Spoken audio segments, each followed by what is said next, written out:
ఆసమ్గా ఉంది అండ్ ప్రతిదీ చాలా డీటెయిలింగ్గా ఉంది. మీరు గమనించాలే కానీ ప్రతి ఒక్క సీన్లో ఆయన చేసిన ఆ డీటెయిలింగ్ చూస్తే మీరు కూడా షాక్ అవుతారు. ఎందుకంటే కొన్ని సీన్స్ మనం థియేటర్లో మిస్ చేస్తాం, ఎందుకంటే అరచడంలో అవి ఇవి చేయడంలో. సో తర్వాత మళ్ళీ ఈ సినిమాకి మళ్ళీ వచ్చి ఒక 2 to 3 times చూస్తే మీకు అర్థమవుతుంది అసలు యాక్చువల్గా ఎంత కష్టపడి ఒక్కొక్కటి ఎంత డీటెయిలింగ్గా చేశారు. అండ్ మూవీలో ఆయన ఉన్నంత హ్యాండ్సమ్గా ఎవ్వరూ లేరు నన్ను అడిగితే కనుక. హీరోయిన్ కూడా బీట్ చేసేంత హ్యాండ్సమ్గా ఉన్నారు ఆయన. అండ్ హీరోయిన్ యాక్చువల్గా లేకపోయినా ప్రాబ్లం లేదు, కాకపోతే ఏంటంటే పెట్టారు నాకే వస్తుంది. అలా ఉంది. లాస్ట్ సీన్ కూడా అలాగే ఉంది. ఫస్ట్ ఎంట్రన్స్ సీన్లో యాక్చువల్గా ఆ ఎంట్రన్స్ ఇచ్చేటప్పుడు ఆయన కళ్ళు అలా చూపిస్తారు. లాస్ట్ సీన్ కూడా అలాగే ఉంది. It's like end to start everything is same. మధ్యలో మీరే ఎక్స్పెక్టేషన్స్ ఇట్లా వెళ్ళిపోతారు కానీ but each and every moment I'm telling bro, oh my god, Pawan Kalyan కి జై. యాంటీ ఫ్యాన్స్ మంచి చేసినా మంచి చేయకపోయినా ప్రతిదీ చెప్పేదే అంతే కదండి. ఇప్పుడు హరిహర వీరమల్లి మీద చెప్పారంటే ఓకే అనుకోవచ్చు, విఎఫ్ఎక్స్ కొంచెం బాగాలేదని. ఇది కూడా బాగాలేదంటే ఇంకా వాళ్ళు కళ్ళతో చూసిర్రో దేంతో చూసిర్రో తెలియదు. ఇప్పుడు వేరే సినిమాలు తీస్తున్నారు కదా, వాళ్ళు ఏం పెట్టి తీస్తున్నారు, మరి వాళ్ళు అంతా తీస్తున్నారు కదా. పవన్ కళ్యాణ్ గారి ఎలివేషన్ ఫ్యాన్ బేస్ వరకు వస్తుందని ఆడియన్స్ అనుకున్నారు. ఆ ట్విట్టర్లో ట్వీట్ చేసిన వాళ్ళు ఎవరో నాకు ఎందుకు పైరసీలో చూసిండ్రేమో, బహుశా సగం స్టోరీ చూసినట్టున్నారు. నేనైతే ఒకటే చెప్తాను, తెలుగు వచ్చినోడైతే అర్థం చేసుకునేటోడైతే థియేటర్కి వచ్చి ఎదురు కూర్చొని ఫస్ట్ డే ఫస్ట్ షో చూడు, నీకు ఆ మూమెంట్ ఏంటో తెలుస్తుంది. పైరసీలో చూసి సగం స్టోరీ చూసి డొక్కు లాగా అలాంటి స్టోరీలు చూసి యావరేజ్ అని చెప్పడానికి ఎవరికైనా వస్తుంది. కళ్ళతో చూడండి, దేంతో కాదు. పవన్ కళ్యాణ్ ఉండడం వల్ల సినిమా బతికింది, ఆయన లేకపోతే ఎవరు బతుకుతారు? సో పవన్ కళ్యాణ్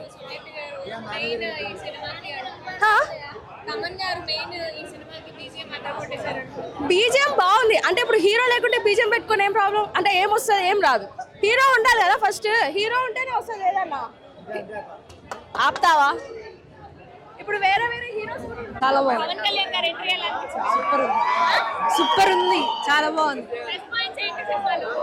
బీజిఎంస్ ఇంకా అన్ని బాగున్నాయి, ఫైట్స్ బాగుంది.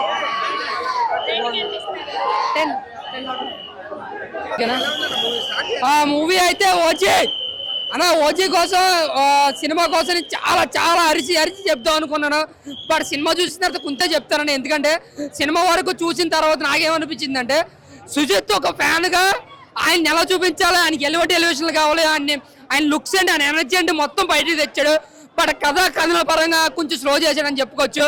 బట్ ఓవరాల్గా సినిమా ఓకే అన్న, మెగా ఫ్యాన్స్కి అయితే ఐఫీ స్టాక్ ఉండొచ్చు, కానీ అదర్ ఫ్యాన్స్కి ఓకే బాగుంది, ఒక హిట్గా చెప్పుకోవచ్చు అంతే. సూపర్ బ్లాక్ బస్టర్ లేవు, కానీ తమను బీజిఎం అయితే చాలా బాగా ఇచ్చాడు. తన వరకు తను సాయం చాలా బాగా చేశాడు. అంటే ఒక చైనా బీజిఎం లాగా కొంచెం కొత్తగా ట్రై చేశాడు. కానీ ఇంటర్వ్యూలో 10 నిమిషాలు మాత్రం నిజంగా లిటరలీ గూస్ బంప్స్ అనమాట. చాలా అంటే చాలా బాగుంది. ఆ ఇంటర్వ్యూలో 10 నిమిషాలు మాత్రం ఓచుకోతానమాట, ఏ ఫైట్ పనికి రాదు ఇంటర్వ్యూలో. బట్ ఇంటర్వెల్ తర్వాత మళ్ళీ 20 నిమిషాలు ఆయన లుక్స్ కానీ, పోలీస్ స్టేషన్లో సీన్ కానీ అది కూడా చాలా బాగా అనిపిస్తుంది. మళ్ళీ తర్వాత కొంచెం బోరింగ్ ఉంటుంది. మళ్ళీ second half an hour climax అయితే మాత్రం సూపర్ అనమాట. సో ఓవరాల్గా నేను కొట్టే అన్నట్టు కాకుండా ఫస్ట్ హాఫ్ లాంటి స్క్రీన్ మీద కూడా చాలా బాగుంటుంది. బట్ ఓవరాల్గా నా వరకు ఏంటంటే ఇంటర్వెల్ ముందు, ఇంటర్వెల్ తర్వాత క్లైమాక్స్ హాఫ్ అన్ అవర్ అన్న సినిమా మొత్తం కూడా ఈ సీన్స్లోనే ఉంటుంది. ఏదో తీసుకెళ్ళినంత పవర్ స్టార్ ఇమేజ్ని వాడుకుని జస్ట్ ఒక రొటీన్ సినిమా అనేది తీసాడన్న. బట్ సారో ఎలివేషన్లు అంటేనా, కొన్ని ఎలివేషన్లు అయితే మాత్రం కేజీఎఫ్లో ఇష్యూ కూడా లేవు. చెప్తాను 2-3 చోట్ల ఎలివేషన్లకు అయితే అబో అవరేజ్ అన్న. అంటే పవర్ స్టార్ ఫ్యాన్స్కి ఐఫీ ఇచ్చాను నిజంగా ఇలా చూసి, ఆయన ఎనర్జీని కానీ, ఆయన లుక్స్ కానీ. అయితే సినిమా పరంగా, స్టోరీ పరంగా కొంచెం మైనస్ అయిందనే చెప్పుకోవాలి. సో ఓవరాల్గా అయితే మాత్రం ఒక హిట్గా చెప్పుకోవచ్చు అంతే. కలెక్షన్ పరంగా ఆయన ఇమేజ్కి, ఇప్పుడున్న ఇమేజ్కి ఈజీగా 200 కోట్లు దాటేస్తుంది. బట్ సుజిత్ రాసుకున్న స్క్రీన్ ప్లే, స్టోరీ కొంచెం గ్రిప్పింగ్గా రాసుకుంటే ఒక బ్లాక్ బస్టర్ మూవీ. ఆయన ఎలా చూపించాలి అన్న దాని మీద ఫోకస్ చేయడు తప్ప ఆ సినిమా కథను గాలి కుదేయడనే చెప్పుకోవచ్చు. అంటే పార్ట్ ఓవరాల్గా టోటల్లీ చైనా ఫేస్ లో ఉండబోతుంది అనేది తెలియజేశారు. సాహోకు లింక్ చేశారు. అయితే నెక్స్ట్ ప్రభాస్ క్యాబీ ఉంటే మాత్రం దత్తలు వెళ్ళిపోతే, థియేటర్లు తగలబడిపోతాయి అనమాట. Thank you. ఇప్పుడే పవర్ స్టార్ పవన్ కళ్యాణ్ గాని most anticipated, most hyped, action packed entertainer OG fire storm is coming కాదు, ఫైర్ స్టార్మ్ ఈస్ హియర్ అంతా. ఇప్పుడు అన్నా ఓజీ సినిమా వచ్చేసింది. Power star Pawan Kalyan fans గుండెల మీద చేసుకొని మీసాలు తిప్పుకోవచ్చు. అంత బాగున్నారు పవన్ కళ్యాణ్ గారు చూడడానికి అయితే. ఇంకా సినిమా గురించి చెప్పాలి అంటే ఓవరాల్గా సినిమా నేను అబవ్ యావరేజ్ అని అంట. Simple verdict above average. ఎందుకు అంటే మనకి పవర్ స్టార్ పవన్ కళ్యాణ్ గారు బాగున్నారు, పంచ్ డైలాగులు ఉన్నాయి, మంచి మంచి మాస్ ఎలివేషన్ సీన్స్ ఉన్నాయి, అన్నీ ఉన్నాయి. పవన్ కళ్యాణ్ గారిని దృష్టిలో పెట్టుకొని ఆయన చరిష్మాని ఆయన స్క్రీన్ ప్రెజెన్స్ని వాడుకోవడానికి మాత్రమే మన సుజిత్ గారు సినిమా తీసినట్టు అనిపించిందే తప్ప నాకు స్టోరీలో కనెక్టివిటీ అనేది కొంచెం మిస్ అయింది అనిపించింది. స్టోరీలో ఆ కంటిన్యూటీ అనేది లేకుండే, మధ్యలో లాజిక్లు అనేవి కూడా మిస్ అయ్యాయి. స్టోరీలో కనెక్టివిటీ అనేది కూడా ఉండుంటే మాత్రం బాగుండేది, ఇంకా బాగుండేది సినిమా. సో ఓవరాల్గా అబవ్ యావరేజ్ అని చెప్తా. ఇమ్రాన్ హాష్మి గారి రోల్ కూడా ఇమ్రాన్ హాష్మి గారిని మనం టీజర్లో ట్రైలర్లో చూసినట్టు ఆయనకు ఒక ఇంట్రో సాంగ్ ఎట్లయితే పెట్టారో అంత మనం ఊహించినంత రేంజ్లో ఇమ్రాన్ హాష్మి గారిని కూడా చూపించలేకపోయారు. మొత్తం స్టోరీ అంతా పవన్ కళ్యాణ్ గారి చుట్టూనే, పవన్ కళ్యాణ్ గారి ఫ్యాన్స్ని బేస్ చేసుకునే తీసినట్టు అనిపించింది నా కోసం అయితే. విలన్ చాలా వీక్గా కనిపిస్తారు. విలన్ ఎస్టాబ్లిష్మెంట్ అనేది లేకుండే, స్టోరీ ఎస్టాబ్లిష్మెంట్ కూడా నాకు అందుకే కొంచెం వీక్ అనిపించింది. కనెక్టివిటీ అనేది అక్కడక్కడ మిస్ అయింది. ఇక లాజిక్లు అయితే మిస్ అయిపోయారు, సినిమా లిబర్టీ అనుకుందాం, బట్ ఫైన్. కనెక్టివిటీ అయితే మాత్రం స్టోరీలో మధ్యలో మిస్ అయింది. అండ్ ఫస్ట్ హాఫ్లో 10-15 మినిట్స్ స్టోరీ డైవర్ట్ అవుతుందేమో అనిపిస్తుంది. మళ్ళీ సేమ్ అదే పవన్ కళ్యాణ్ గారి స్క్రీన్ ప్రెజెన్స్, ఆయన చరిష్మాని యూజ్ చేసుకొని మళ్ళీ బౌన్స్ బ్యాక్ అయిపోతుంది సినిమా మొత్తం ఎలివేషన్ సీన్స్, తెగ్గొట్టే సీన్లు, పవర్ స్టార్ పవన్ కళ్యాణ్ గారి వాకింగ్ స్టైల్లో మన రజనీకాంత్కి అనిరుద్ధ్ ఎలా కొడతాడో, నడుసొస్తే బీజిఎం కొడతా, నడిచొస్తే బీజిఎం కొడతా, ఏసైనా అన్నట్టు బీజిఎం కొట్టైనా అన్నట్టుంది సినిమా. పవర్ స్టార్ పవన్ కళ్యాణ్ గారి స్క్రీన్ మీద కనిపిస్తే బీజిఎం, అంతే ఉంది సినిమా అంతా. సో అందుకే నేను స్టోరీలో కొంచెం కనెక్టివిటీ అనేది మిస్ అయింది అని చెప్తున్నా. బట్ దెన్ అగైన్ సినిమా మొత్తం స్టోరీ బేస్డే. ఆ స్టోరీ బేస్డ్లోనే పవన్ కళ్యాణ్ గారి మీద ఎక్కువ కాన్సన్ట్రేషన్ చేసేవారికి స్టోరీలో కనెక్టివిటీ అనేది మిస్ అవ్వడం జరిగింది.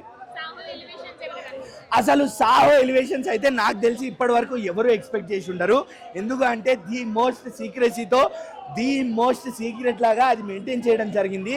అసలు అక్కడ నందన్ సాహో అన్న పేరు కనపడగానే, నందన్ రాయ్ పేరు కనబడగానే, వినబడగానే, జాకీ ష్రాఫ్ గారు స్క్రీన్ మీద కనబడగానే ఇంక అయిపోయింది. సీట్లలో ఎవరు కూర్చోలే. నేను అందుకే చెప్తున్నా, పవర్ స్టార్ పవన్ కళ్యాణ్ గారు మీరు సినిమాలు తీస్తారో లేదో తెలీదు, కానీ మీరు సినిమాలు తీయాలి.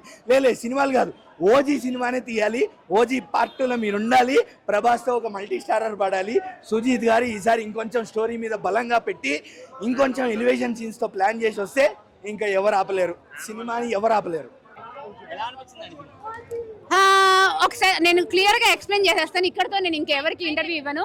క్లియర్గా చెప్పేస్తున్నా ఏంటంటే, బిర్యానీకి కరెక్ట్గా మసాలాలు యాడ్ చేసిన వ్యక్తి ఎవరంటే మన సుజిత్ గారు. బిర్యానీకి ఎగ్జాక్ట్ కారం, ఉప్పు అన్ని మసాలాలు యాడ్ చేసి హైదరాబాద్ బిర్యానీ మా ముందు పెట్టి ప్లేట్, అది ఓజీ మూవీ. ఆ తర్వాత కిక్ ఇచ్చింది థమ్స్అప్, అది ఎవరు అనుకుంటున్నారు? మా తమన్ గారు. సో తమన్ గారు Thums Up, biryani OG movie Kalyan గారిది. ఆ బిర్యానీ మసాలా యాడ్ చేసి మాకు ఇంత టేస్టీ ఫుడ్ ఇచ్చిన వాళ్ళు సుజిత్ గారు. ఇంతకన్నా నేను చెప్పాల్సింది ఏమీ లేదు. సూపర్ మూవీ అండి, మైండ్ బ్లోయింగ్, అసలు బ్లాక్ బాస్టర్. పుష్ప ఎవరండి? నేను పుష్ప చూడలేదండి. ప్లీజ్ దేవుడు సాక్షిగా చెప్తున్నాను, నేను పుష్ప 2 మూవీ చూడలేదు, పుష్ప సాంగ్స్ వినలేదు, నిజంగా చెప్తున్నా. కానీ ఒక డైలాగ్ అంత రీల్స్ చూసినప్పుడు స్క్రోల్ అయినప్పుడు వైరల్ అయిందంటే ఇది బ్రాండ్, ఇది అది కాదమ్మా బ్రాండ్, ఇది ఇక్కడ ఉంది చూడండి, ఇది బ్రాండ్ అంటే ఇది మా బ్రాండ్. పుష్ప ఏంటో నాకు తెలియదు, అసలు అల్లు అర్జున్ ఎవరో నాకు తెలియదు. నాకు తెలిసిన ఒకే ఒక వ్యక్తి పవన్ కళ్యాణ్. అప్పుడు మెగాస్టార్, ఇప్పుడు పవర్ స్టార్, అంతే. అదే నాకు పుష్ప ఎవరండి నాకు తెలియదండి. పుష్ప ఎవరో, పుష్ప మూవీ ఎవరో, పుష్పలో యాక్ట్ చేసిన యాక్టర్స్ పేరు చెప్తారు, యాక్టర్ పేరు నాకు తెలియదు. కొంచెం అంటే నాకు కొంచెం మెమరీ లాస్, అలాంటి వాటికి కొంచెం మెమరీ లాస్.